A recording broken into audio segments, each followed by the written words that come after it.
새해가 되면 보통 사람들은 어떤 목표를 세웁니다. 올해는 꼭 이런 일을 하겠다 하며 아주 새해 결심을 다부지게 하죠. 근데 한 해를 보내고 나면서 지난 내가 세운 목표를 이렇게 돌이켜보면 만약에 이루어졌으면 스스로 자기 자신에게 아주 뿌듯하게 생각을 하겠죠. 그러나 대부분 보면 새해 세운 목표가 잘 이루어지지 않을 경우가 굉장히 많습니다. 그리고 또 새해가 또 다가오면 어떻게 해요? 또 결심을 하죠. 그리고 또 해가 지나가면서 또 돌아보면 또 이루어지지 않은 게 너무 많아요. 그러니까 그것이 계속 반복이 되면 새해가 다가와도 뭘 안 해요? 새로운 결심을 안 해. 올해 나는 참 이런 일이 이루어졌으면 좋겠다. 내가 이렇게 올해 이런 일들을 하면서 살아야 되겠다. 그러한 목표를 세우지 않는 분들도 계시지 않을까 그런 생각을 해봅니다. 여러분은 어떤 새해 목표를 세우셨어요? 올 한 해 나는 이런 일들이 좀 이루어졌으면 좋겠다. 그리고 나는 올해 꼭 이런 일들을 하고 싶다. 라는 어떠한 새해 소망과 목표를 세우셨습니까? 할렐루야. 여러분 젊은 층들은 올해 내가 좀 다이어트를 해야 되겠다. 그런 목표를 세울 수도 있고요. 어떤 사람은 내가 원하는 직장에 좀 들어가고 싶다. 그런 목표를 세울 수도 있고, 어떤 사람은 올해 좀 건강을 해야 되겠다. 그런 목표를 세우고, 어떤 사람은 이제 집이 없는 분들은 또 집을 좀 어떻게 한번 올해 장만했으면 좋겠다. 어떤 분들은 올해 여행을 못 다녔는데 올해 아주 여행을 좀 한번 다녀봤으면 좋겠다. 그리고 지금 교회를 다니시고 좀 하나님께 이렇게 좀 어떤 소망을 더 두고 계신 분들은 내가 올해 성경을 일독해야 되겠다. 그리고 벌써 지난해 학가다를 로마서 8장 가지고 했는데 올해에는 또 다른 성경을 가지고 내가 한번 학가다를 해봐야 되겠다. 여러 가지 그러한 계획을 세울 수 있어요. 근데 사실 우리를 돌이켜보면 젊었을 때 꿈이 많았어요. 내가 하고 싶은 것도 많았고 내가 되고자 하는 것도 참 많았어요. 근데 이제 나이가 점점 들어가지고 노년이 되면 꿈이 없어지고 내가 하고 싶은 것도 별로 이렇게 없어지는. 그래서 내가 좀 나이가 들었다. 그렇게 생각하시는 분들은 잘 생각해 보시면 내가 꿈이 있냐? 나의 어떤 삶에 어떤 목표가 있느냐를 보면 알 수 있지 않을까. 젊은 층들은 우리 은성의 은혜만 돼도 어떻게 해요? 내가 뭘 한번 해봐야 되겠다. 꿈이 있잖아요. 비전이 있고 내 목표가 있잖아요. 오늘 이 누가복음 3장의 말씀은 예수님께서 이제 세례를 받으시는 그런 장면인데, 세례 받기 전에 세례 요한이 나는 물로 세례를 주지만 나 뒤에 오시는 분은 성령과 불로 세례를 주게 될 것이다 라고 이렇게 얘기를 하면서 예수님이 이제 세례를 받으시는 그런 사건의 장면이 이렇게 딱 나오는데, 21절 22절에 보면 백성이 다 세례를 받을새 예수도 세례를 받으시고 기도하실 때 하늘이 열리며 성령이 비둘기 같은 형체로 그 위에 강림하시더니 하늘로부터 소리가 나기를 너는 내 사랑하는 아들 내가 너를 기뻐하노라 라는 그러한 사건이 일어나죠. 그러니까 이 세례 사건은 예수님께서 이 지상 사역을 시작하는 어떤 그 시작을 알리는 그런 사건이죠. 그러니까 세례를 예수님이 받기 전까지는 어떤 사역도 하지 않으셨어요. 그러니까 세례를 받으시고 나서, 그리고 어떻게 해요? 세례를 받으시면서 하늘문이 열리고 성령께서 강림하시는 그 성령의 능력을 받고 나서, 그러고 나서 예수님은 본격적으로 예수님의 사역을 시작하신 것을 볼 수 있습니다.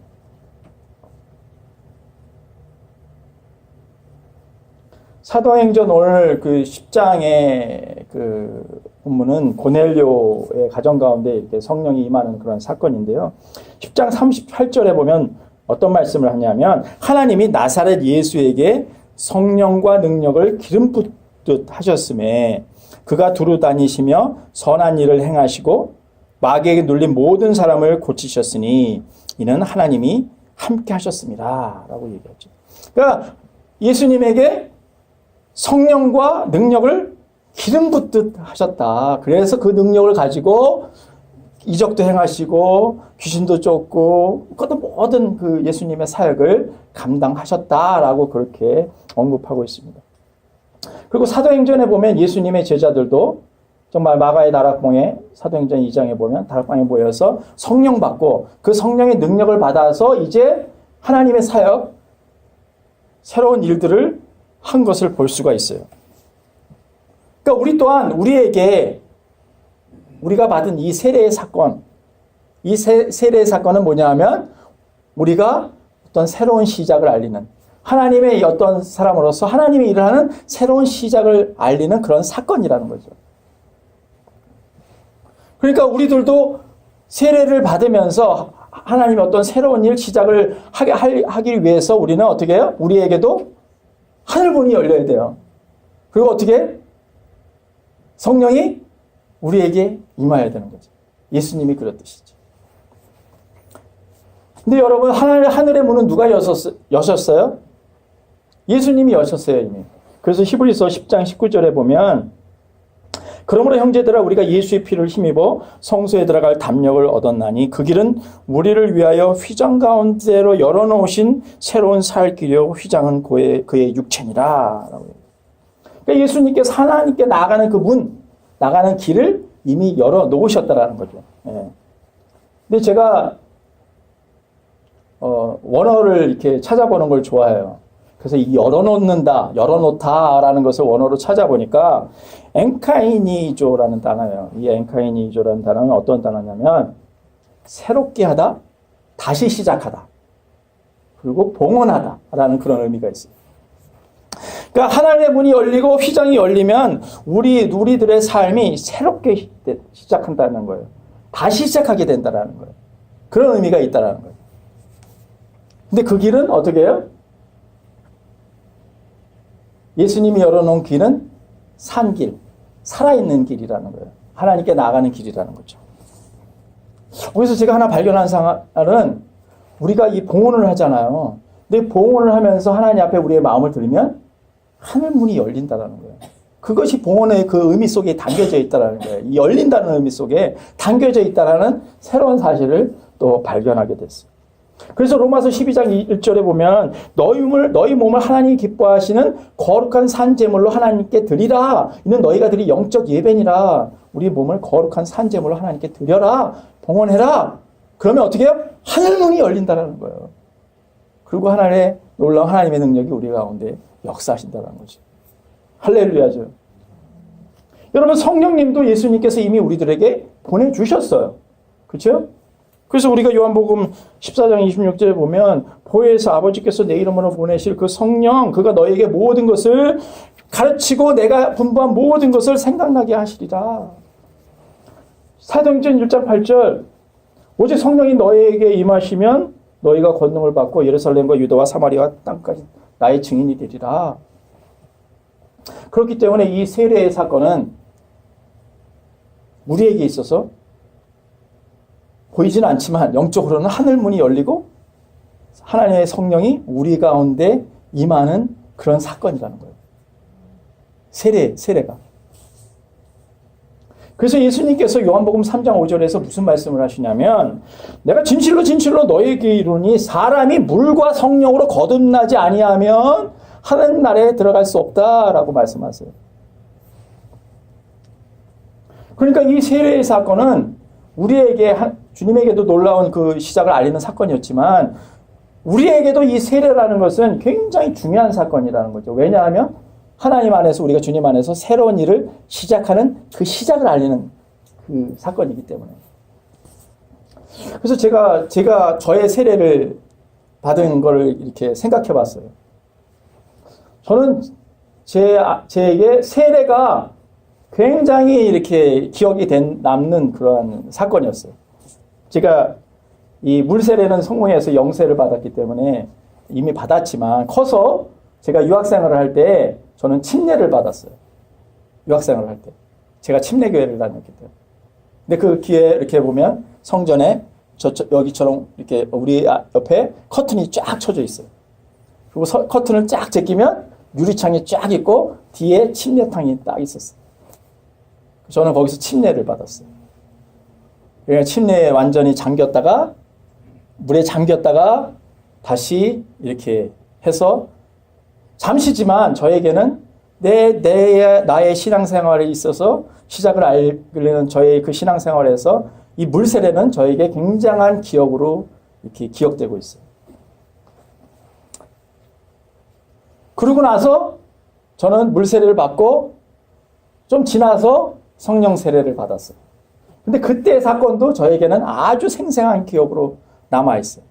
저에게 굉장한 필름처럼 지금도 내 마음속에 필름처럼 이렇게 기억되고 있어요. 그러니까 안수를 통해서 제 안에 성령의 기름 부으심을 경험하게 되었어요. 처음 경험하는 거죠. 그러니까 막 눈물도 나고 땀도 나고 내 몸이 뜨거워짐을 경험하면서 성령께서 이렇게 역사하심을 이렇게 경험하게 됐어요. 그래서 그 사건도 굉장히 저에게는 아주 특별한 경험으로 그렇게 지금도 기억되고 있습니다. 그러니까 그러고 나서 그 사건을 계기로 해서 세례의 사건을 계기로 해서 저는 지금까지 지금 이 순간까지 정말 그 성령님의 도우심으로 새로운 일, 하나님의 일을 하면서 지금까지 살아오게 되었습니다. 여러분의 경우는 세례가 어떤 기억으로 남아있습니까? 어떤 분들은 물세례를 받으셨고 어떤 분은 특별한 성령님의 어떤 강한 그런 그 능력, 그 힘을 경험하는 성령 세례를 경험하신 분들이 있을 것입니다.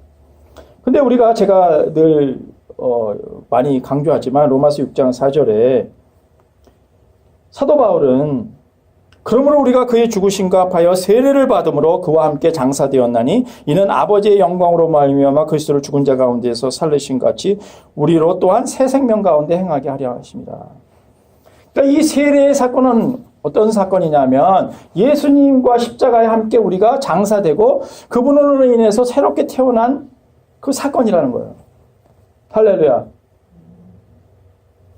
그렇기 때문에 이 세례의 사건은 뭐냐면 내가 새 생명을 얻는 사건이에요. 겉으로는 이렇게 물세례, 성령세례지만 실질적으로 보면 하늘의 문이 열리고 성령이 내게 임재하시고 나의 안에 성령이 내주해 주시는 그래서 성령의 능력으로 새로운 시작을 알리고 새롭게 출발하는 그러한 사건이라는 것이죠. 그렇기 때문에 예수님께서 세례를 받으시고 하늘문이 열리고 성령의 능력이 임하셔서 하나님의 일을 많이 하신 것을 볼 수 있듯이 우리는 세례를 통해서 하늘문이 열리고 성령의 기름 부으심과 능력을 받고 하나님의 일을 하면서 크리스찬으로 살아갈 수 있다는 거예요.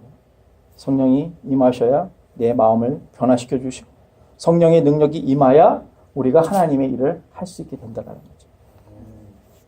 우리 잠깐 동영상 하나 보고 불 꺼주시기를 바랍니다. 제가 대천덕 신부님을 자주 거론을 하는데 우리 대신부님이 이 성령의 우리 한국에서는 많은 그러한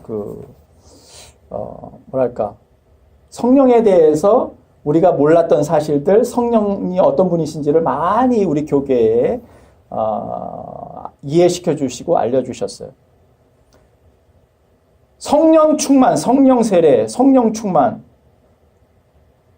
그러니까 위로부터 지금 세례를 받을 때 성령의 기름 부으심이 임하는 그런 성령과 내 안에서 내주하시면서 내 알을 변화시키는 나의 성품을 하나님의 성품으로 변화시키는 성령이 성경에서는 우리 한글 성경에서는 성령 충만, 성령이 임하다라고 그냥 동일한 단어로 번역이 되어 있지만 원어로는 다르다라는 것을 우리 대신부님 발견하시고 강의하신 내용인데 5분이에요. 잠깐 우리 같이 보겠습니다.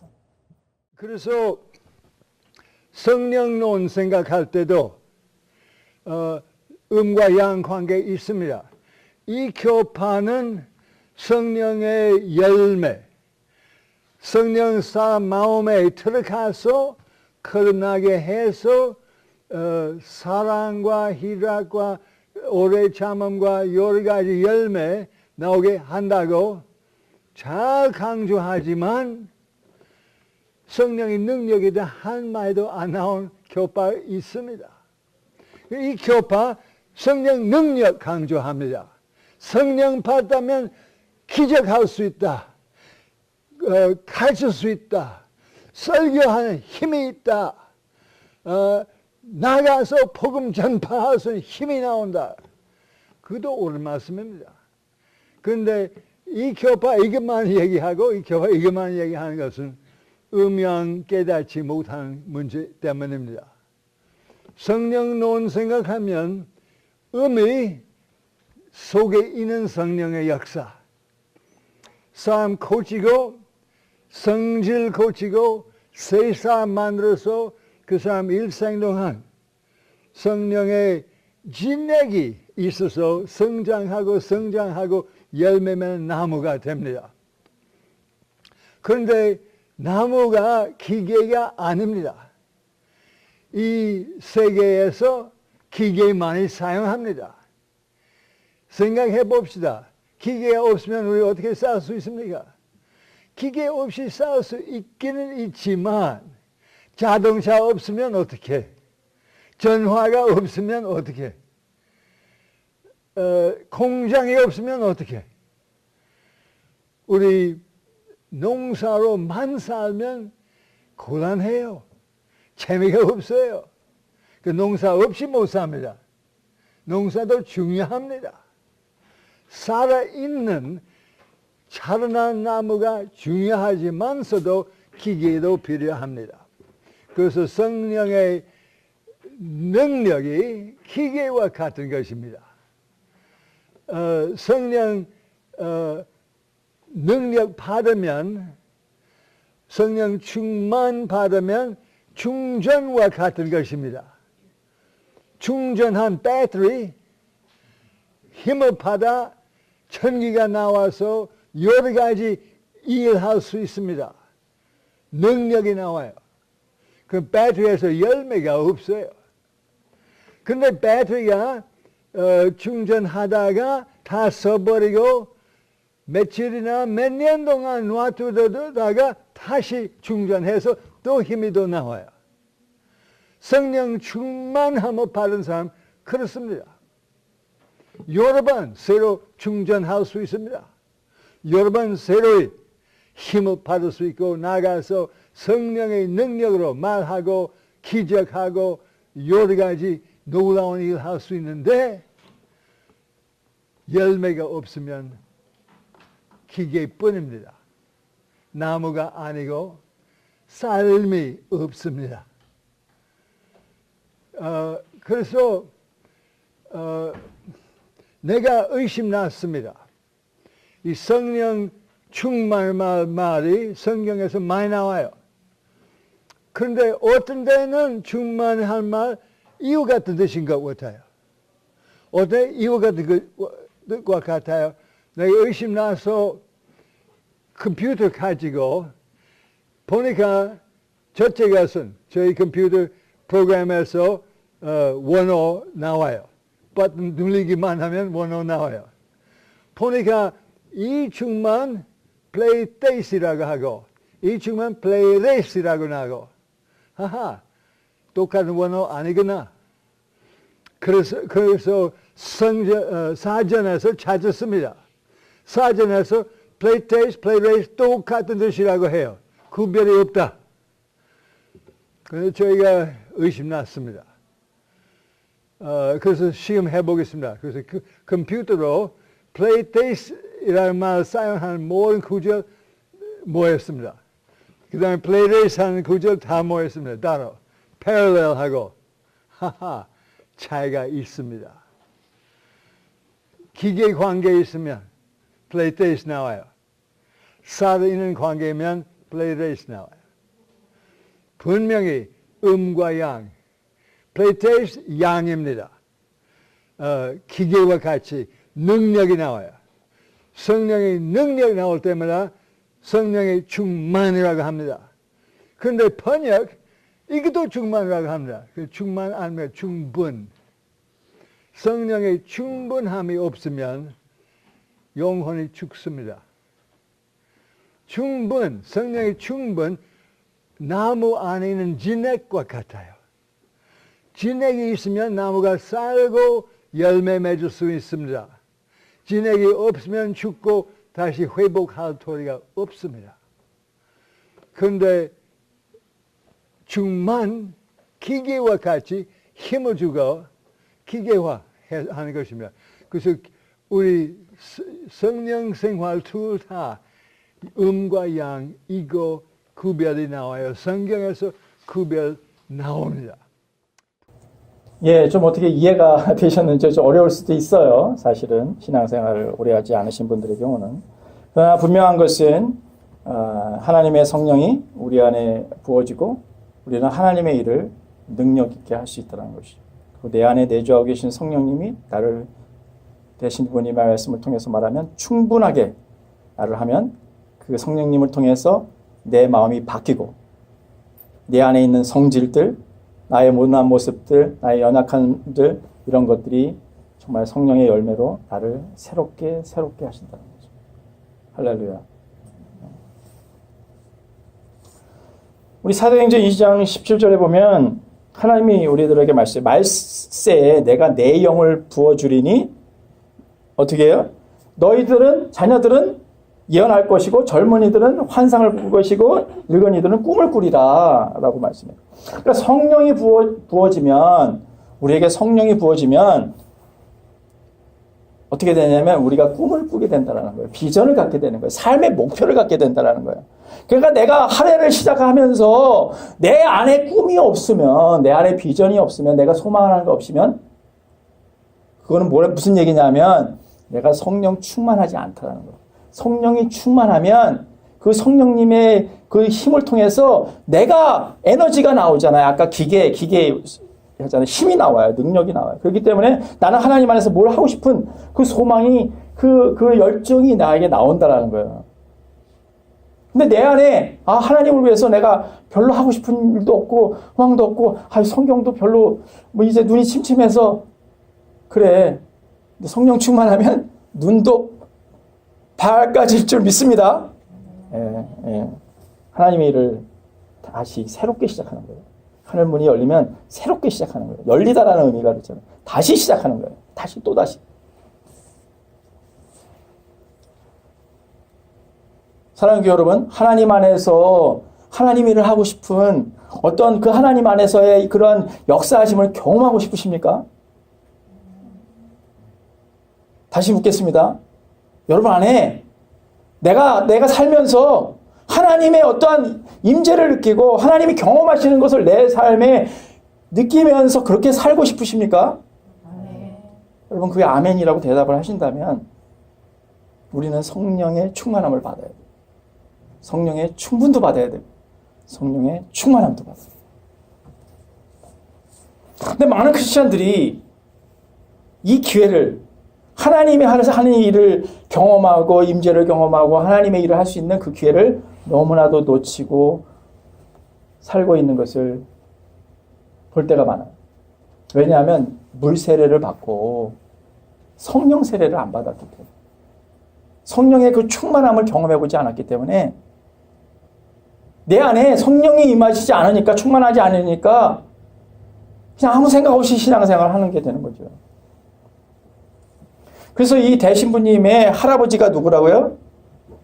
R.A. 토레이 목사님이시잖아요. 이분이 성령 세례와 성령 충만이 어떻게 다른자 하는 것을 구분하셨어요. 헷갈리잖아요. 성령 세례라고 그러고 어디서는 성령의 세례라고 그랬다가 성령의 충만이라고 그랬다가 또 성령의 충만도 대신부님 같은 경우는 외적으로 부어지는 기계와 같은 능력 부으심은 성령의 충만이다라고 말씀하셨고 내 내면 안에서 부어지는 일어나는 역사는 성령의 충분이다라고 구별하셨단 말이에요.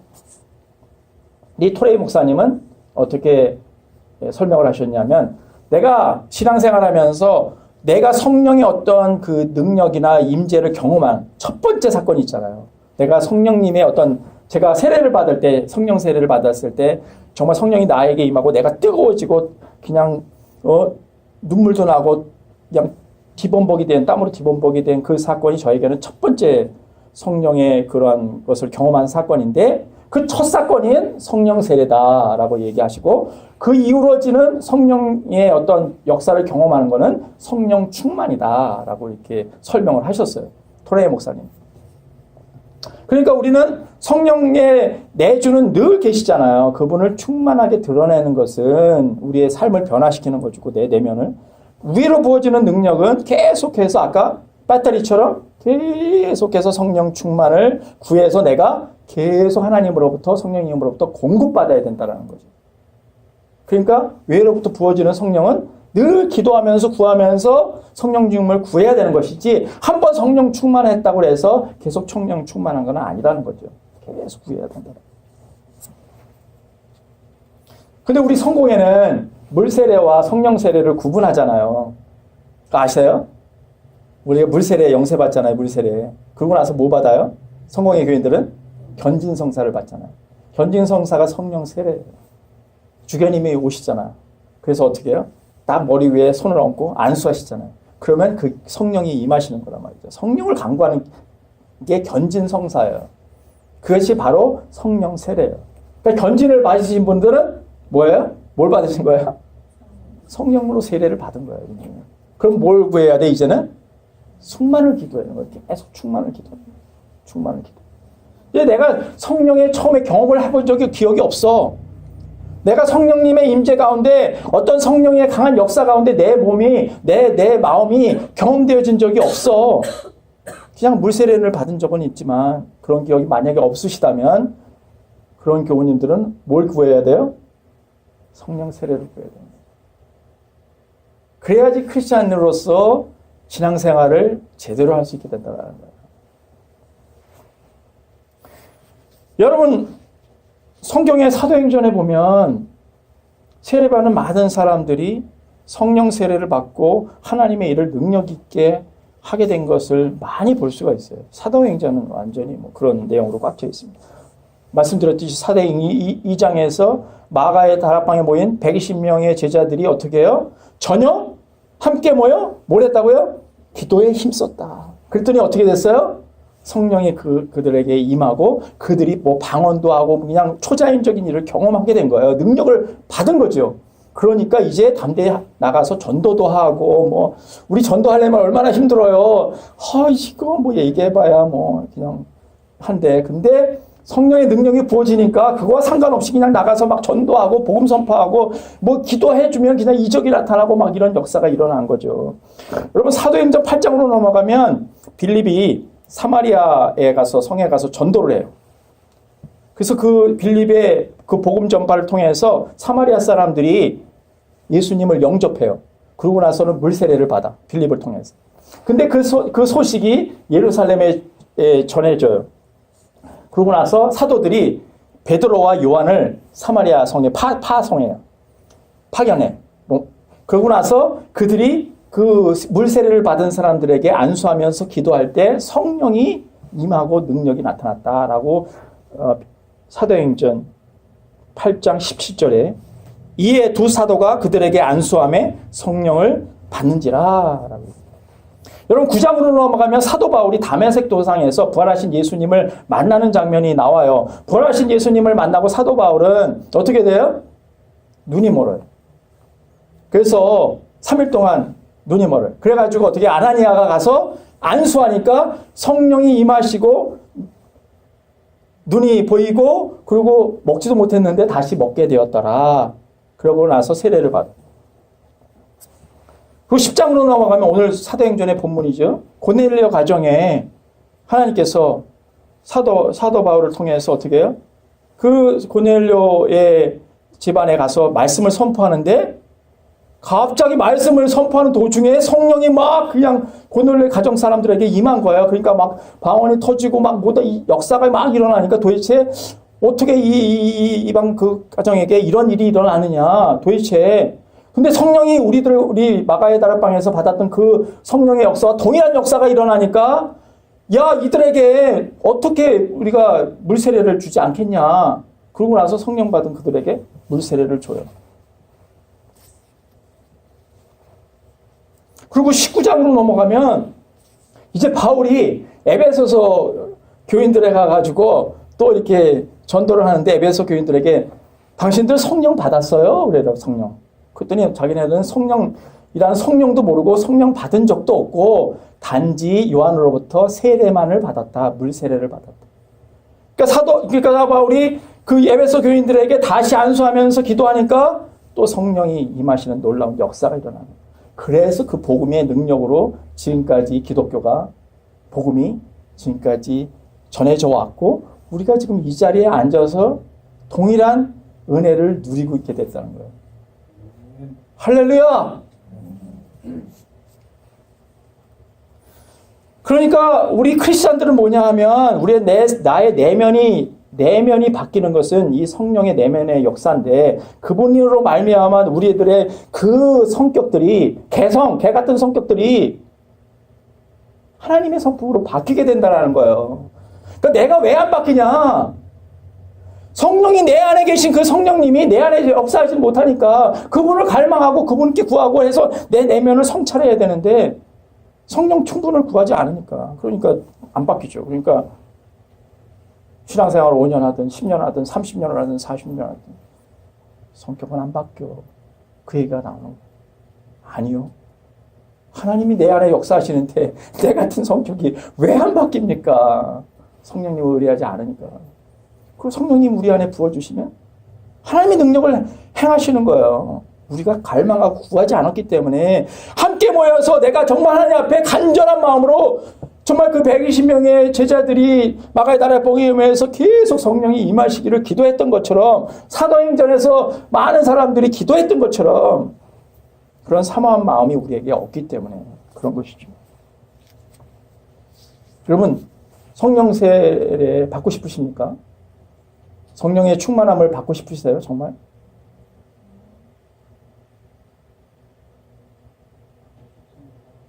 받고 싶으세요? 왜 입을 꽉 다물고 있어요? 성령 충만을 정말 받고 싶으세요?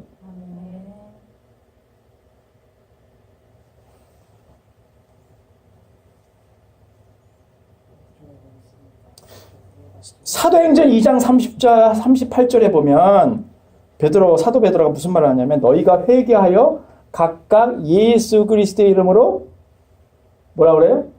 세례를. 예. 회개하여 각각 예수 그리스도의 이름으로 세례를 받으면 죄 사함을 얻고 그 다음에 성령을 선물로 받으리라 라고 말씀하세요. 내가 회개하고 예수 그리스도 이름으로 세례를 받고 죄 사함을 얻고 그러면 어떻게 해요? 성령을 받게 될 것이다. 여러분 회개하셨죠? 세례 받으셨죠? 그 다음에 죄 사함 얻으셨죠? 그럼 뭐예요? 여러분은 성령 받으십니다. 그럼 뭘 구해야 돼 이제? 충만을 구해야 돼. 충분을 구해야 돼. 여기에 모이신 크리스찬이라면 누구나 이 단계까지는 다 간 거예요.